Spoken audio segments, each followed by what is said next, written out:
นี่เบิ่งให้เบิ่งนี่คิดเห็นตอนเฮายังน้อยเนาะแบบว่าเวลาเฮาไปเบิ่งทีวีตอนนั้นเนาะในหมู่บ้านเฮานี่ยังบ่มีฮอดทีวีได้มีแ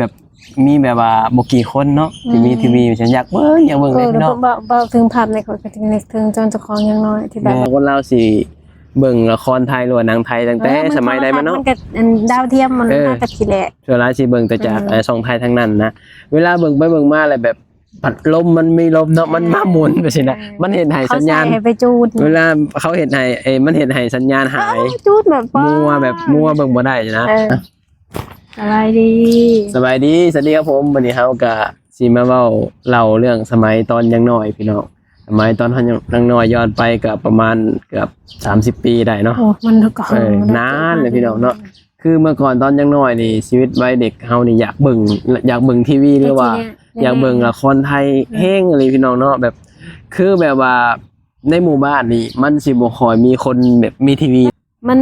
เกิดมาประมาณจำความได้หันยังบ่มีไฟฟ้าซ้ำจำได้ว่ายังจำได้ไฟฟ้ายังบ่ทันเข้าไฟฟ้ายังบ่ทันเข้าเลยเคยพ่อแม่ไฟฟ้ายังบ่ทันตะเกียงกินข้าวเลยใส่กระบ้องกินข้าวไฟฟ้าตอนเฮายังน้อยจำความได้เนาะว่าตอนประมาณเฮาประมาณชื่อบ่ได้ว่าเขามาเข้าไฟฟ้าหายปีใดไม่ตอนจำความได้ว่าตอนประมาณ 5-6 ปีนี่เฮาแบบเฮายังบ่ทันมีไฟฟ้าเลยเพราะว่าเป็นยังจังว่าจังซั่นจำได้ว่าเฮาเคยแบบตามบ้านนอกเนาะเคยลิ้นวาวลิ้นยังนะปล่อยวาวแบบเดือน12มาแล้วปล่อยวาวไปมีพี่ชายอย่างพี่น้องพี่ชายยังเอาวาวนี่เขามาผูกไว้ในบ้านด้วยนะสามารถเอาเขามาในหมู่บ้านได้นะเพราะมันบ่มีสายไฟดิเมื่อก่อนจำได้แล้วก็เขาเจ้าก็แบบไผยังเขามาบ่ฮอดเนาะเฮา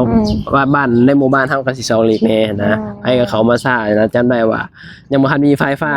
แล้วทุกคนพอมีปุ๊บมันบ่แม่นกับบางบ้านกับบางเฮือนก็สิมีโทรทัศน์ปุ๊บแม่นบางคนก็บ่ได้มีทีวีเด้พี่น้องบ่ได้มีทีวีแบบนี้นะก็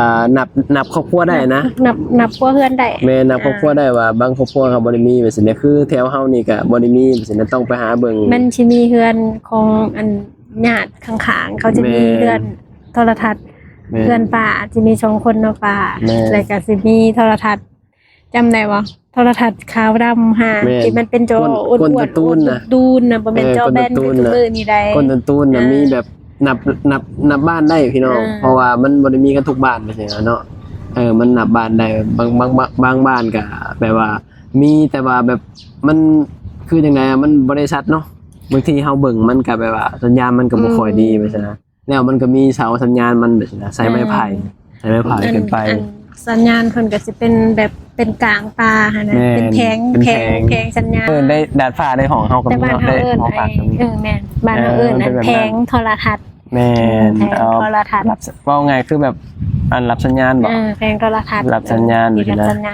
เวลาแบบว่ามันบ่ชัดเฮาก็ไปหมุนเอาเด้เจ้าเข้าใจบ่เจียขนมมันยางขนมเขียวกระดาษคล้ายๆกระดาษฟอยล์พี่น้องกระดาษเหลือมกระดาษเหลือมเฮาสิเอาไปอัน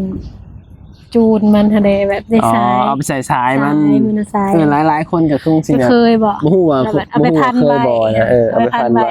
ที่เฮ็ดได้ดีให้เพิ่นบ่แบบว่ามันบางทีแบบว่าเวลาอันทีวีมันบ่ชัดเนาะมันก็สิมีกระดาษฟอยล์นะคล้ายกระดาษฟอยล์ที่อันนั้นเหลื่อมๆมาแล้วเหลื่อมหั่นแหละกระดาษเจียบพี่น้องคนไทยเพิ่นก็บ่เข้าใจเฮาต้องเว้าอันแบบว่าสลับภาษาไทยนำแบบว่าบางคนก็เจ้าก็บ่เข้าใจเด้แบบโบราณนะ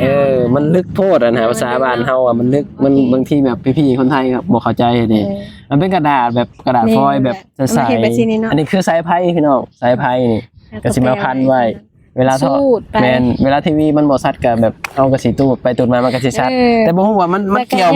บ่ได้สุดทะเลได้ต้องปีนขึ้นไปละอันนั้นแล้วก็ไปอันขยับสายไฟที่มันเป็นเสาอากาศนะแม่นเบิ่งหนังอยู่คือแบบมันกำลังม่วนแบบเป็นแมงหัวควายมาหั่นนะแมงแบบแมงเมาลายมาลายแบบก็ต้องไปหาหมุนก็ต้องไปหาแบบเอากระดาษหมุนไปหมุนมันกระซัดเองมันน่ะแต่บ่ฮู้ว่ามันเกี่ยวกันบ่แต่ว่ามันเฮ็ดแล้วมันได้ฝนน่ะเนาะมันได้ฝนแบบนั้นนะแต่ว่าที่นี่อันยามแบบยามแมลงมาเนาะจะพากินข้าวตอนเย็นมาตอนเย็น เจ้าพยายามจะเว้าแบบเว้าอันภาษาไทยเพราะว่ามันลึกเกินบางทีแบบพี่คนไทยบ่เข้าใจยำแมลงคือหยังยำแมลงว่าซี่นะเพราะว่า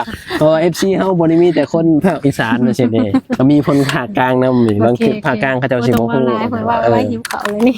นั่นแหละพี่น้องเนาะช่วงเย็นๆมาแบบสินะกะกินข้าวกินน้ำแล้วเฮาก็สิได้แบบไปเบิ่งทีวีแบบสินะคือตอนเฮายังน้อยเนาะแบบมันก็เป็นความสุขอีกแบบหนึ่ง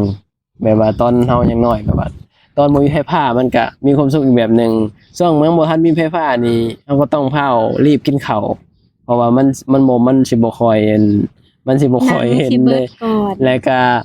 พอแบบว่ามีไฟฟ้าเข้ามามันสิก็ติดละครติดหนังไทยแบบนี้นะก็ต้องแบบกินข้าวแล้วก็ต้องแบบไปหาเบิ่งหนังแบบนี้นะเพราะว่ามันบ่ได้มีทุกบ้านเลยนะมันมีแล้วแต่อันแบบว่าถ้าผู้ใดมีทีวีก็สิแบบเบิ่งหนังกับไผม่วนที่สุดเบิ่งกับผู้เฒ่าแล้วผู้บ่เห็นอะไรพอเพิ่นก็เบรกโฆษณาปุ๊บเพิ่นก็สิมาเล่าให้กันฟังและผู้บ่เข้าใจว่าเป็นจังซี่เด้ทางเบรกโฆษณาแล้วเบิ่งกับผู้เฒ่าค่ะม่วนแต่ก่อนมันสิเบิ่งหลายคนบ่ว่าสิเป็นมันหลายรุ่นเนาะก็ไปเบิ่งเฮือนเดียวกันก็เต็มเฮือนนี่แบบเวลาเฮาไปเบิ่งนี่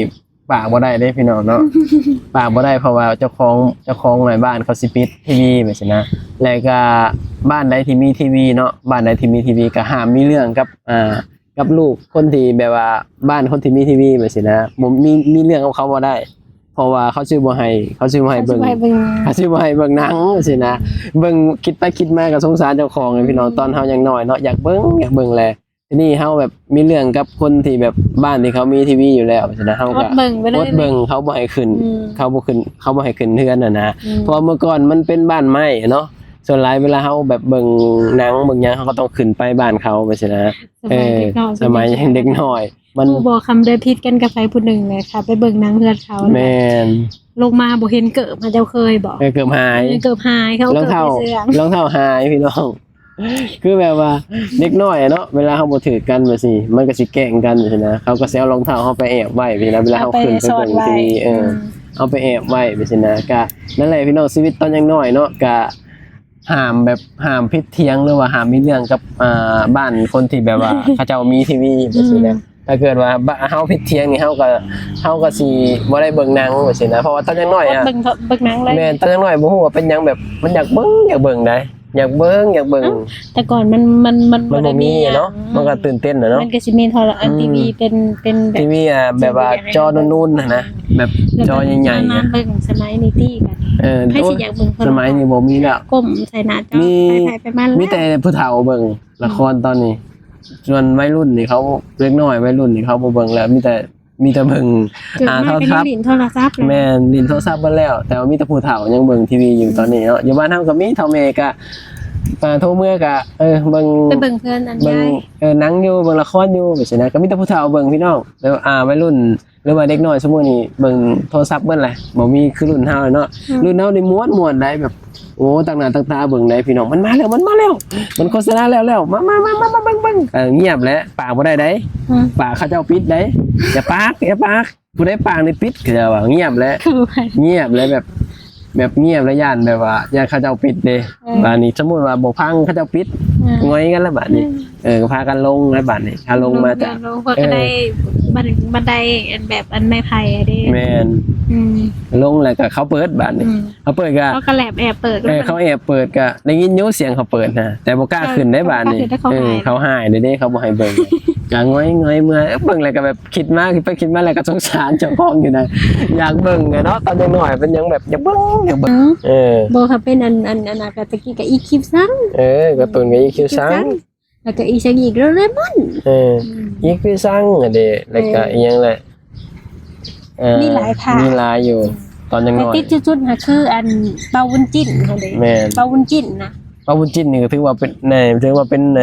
หนังที่นานเลยนานแฮงแหละนานแหละสมัยเฮายังน้อยเบิ่งแบบว่ามีฮอดขนมฮอนที่ แม่ใหญ่เอาไปขายอ่ะ เอาไปขายเบิ่งหนังนี่บ่ เอาไปขายในเฮือนเราค่ะมันเป็นขนมฮอนที่เป็นหูปลาบุญจิ้นทุกอัน อ๋อ แล้วก็องคลักษ์ทางนั้นนะคะ เออ มากที่สุดคือปลาบุญจิ้นต้องกินข้าวกินข้าวแล้วไปเบิ่งหนังแล้วปลาบุญจิ้นมาแล้ว เดี๋ยวมันสิเบิดแม่ จังหวะชีวิต รีบกินข้าวรีบกินข้าวเพราะว่าต้องไปเบิ่งหนัง ถ้าเฮาไปแบบว่าเฮาไปแบบบ่ทันมันสิเบิดไปสินะแม่น มันมาตอนหัวค่ำ คิดมาแล้วก็ตลกเนาะแบบ เวลาแบบไปเบิ่งหนังเบิ่งหยังว่าสิเนาะเขาห้ามบ่ให้ปากเขาเงียบและย่านเขาแบบบ่ให้เบิ่งจังซี่นะแล้วก็ห้ามมีเรื่องกับเขาพร้อมคนที่เขามีอะนะนั่นแหละประมาณนั้นแหละพี่น้องเนาะคลิปนี้ก็ไม่ยังหลายเนาะเฮาก็แบบว่านั่งไปนั่งมาก็ตะกินอีหยังหึงๆมา ว่าเราแบบว่าชีวิตในวัยเด็กพี่น้องเนาะสมัยตั้งแต่ยังบ่มีทันมีไฟฟ้าเนาะจำความได้บ่มีไฟฟ้าเลยแบบนี้นะตอนได้ เคียงกันจึงๆ แม่น ยังได้ใส่ ไม่ว่าช่วงแบบว่าไฟผ้าดับแบบนี้เนาะไฟผ้าดับเลยเวลาไฟผ้ามานี่ม่วนได้ โหอึ้นจะเสียงว้าไฟมาแล้วเลยนะแบบว่าเบิ่งหนังต่อใช่นะสมัยยังน้อยม่วนเลย ยอดไม่อีก แม่นย้อนไปสมัยยังน้อยก็แบบมันก็มีความสุขอีกแบบพี่น้องแล้วก็ถ้าเฮาแบบว่าคิดอย่างหนึงก็ลำบากต้องไปอาศัยคนอื่นนะแบบว่าเขาเห็นหยังก็แบบว่าเขาแกล้งกับบ่กล้าแกล้งเขากลับ ก็ เด้ ตีเขา เพราะว่าย่านเขาบ่ให้เบิ่งหนังก็ทนและทนให้เขาแกล้งนะ นางมา ประมาณนั้นพี่น้องเนาะคลิปนี้ก็เฮาก็สิปิดคลิปเพียงเท่านี้แหละพี่น้องเนาะบ่มีหยังหลายเนาะเอาไว้พอกันคลิปนะ โหดอะเด้ ว่าเอาหลายก็ยาวๆเลยแบบ มันนี่ยังบ่จบพอมาอื่น แม่นชีวิตวัยเด็กนี่ว่าเอาหลายก็ยาวแฮงพี่น้องเนาะเอาไว้พอกันคลิปหน้าได้อพี่น้องคลิปนี้ไปแล้วสวัสดีครับ มันยังไปเลยค่ะ